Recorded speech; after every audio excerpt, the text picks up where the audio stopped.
E questo è ciò che mi ha influenzato, ciò che sono adesso, ciò che ho ascoltato tutta la vita e continuo ad ascoltare. È dedicato a te.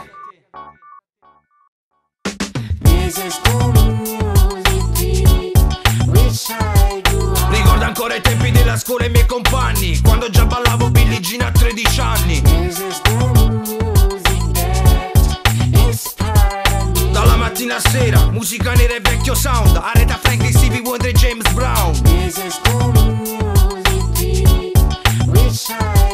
Il soul, il rap, la black, l'hip hop ed R&B, primi Public Enemy, Tupac e B.I.G. Ray Charles, Madonna, Prince e Marvin Gaye, Bee Gees, Beatles, Jackson 5. La musica che ha accompagnato la mia gioventù, i ricordi, i momenti, le situazioni cool, gli artisti misti, poi sui quali tu ti ispiri, la raccolta che possiedo dei 33 giri. Iniziai come DJ, adesso sono anche un MC. L'era del vinile fino al digitale sui CD, le feste, i compleanni, la disco, i miei party, farsi uno studio e poi cantare sopra i 4 quarti. Il suono fatto in casa, Kenny Dopp e Vega, l'era della disca e dopo l'house in discoteca.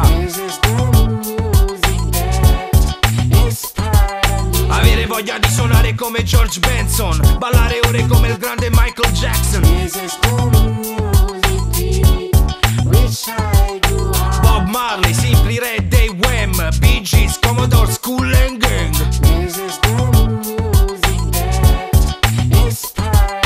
Armstrong, Frank Sinatra e Barry White, R. Kelly, Hamilton, Brian McKnight. L'influenza della black, della musica nera, cercando di imitare quello stile sopra una tastiera, portare il tempo con la testa come fosse un tic.